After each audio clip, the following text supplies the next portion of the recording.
Hello viewers, আশা করি তোমরা সবাই ভালো আছো। আমিও ভালো আছি। চা প্রেমিক বন্ধুদের দিন শুরু হয় এক কাপ চায়ের চুমুকে।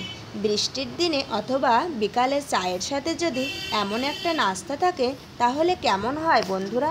সেই কথা ভেবে আজকে আমি হাজির হয়ে গেছি এরকম একটা ব্যতিক্রমীধর্মী রেসিপি নিয়ে।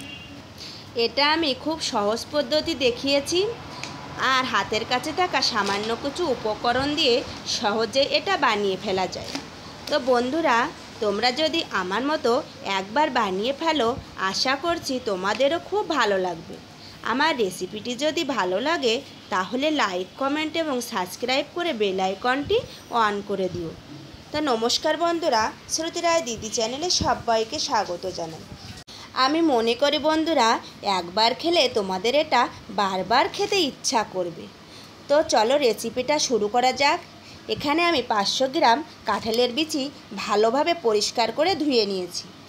তো বিচিগুলো আমি ধুয়ে প্রেসার কুকারে দিয়ে দিলাম, আর সেদ্ধ করার জন্য 1 গ্লাস জল এবং সাথে লবণ দিয়ে প্রেসার কুকারের মুখটা আমি বন্ধ করে গ্যাসে বসিয়ে দিলাম।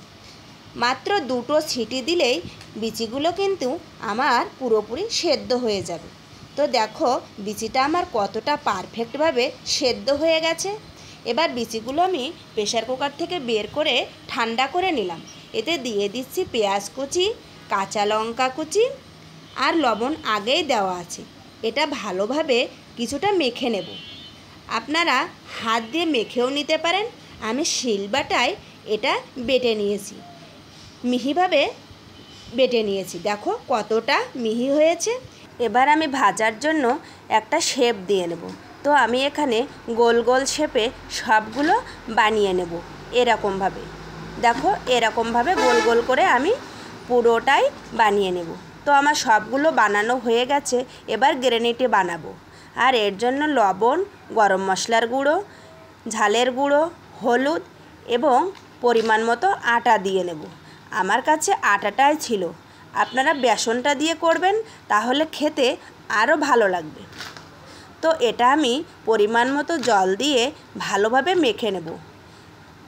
মাখা হয়ে গেলে এর ভিতরে ওই যে গোল গোল শেপ করে রেখেছি ওটা উল্টে পাল্টে দিয়ে ভেজে নিলেই আমার কিন্তু রেডি হয়ে যাবে।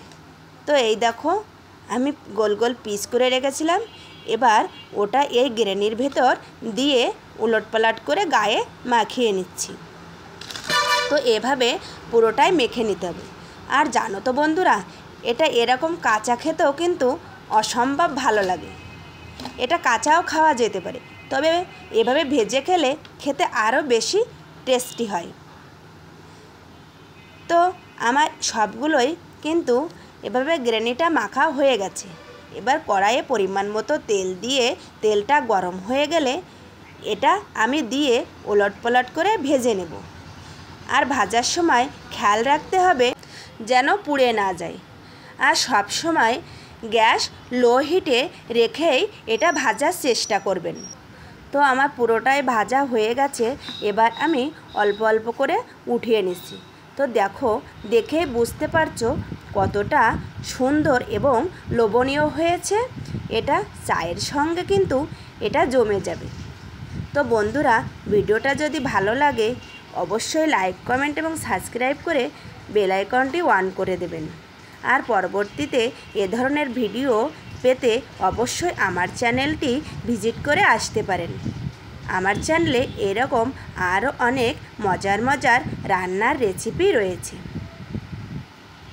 তো আজকের মতো এ পর্যন্তই। দেখা হচ্ছে পরের ভিডিওতে।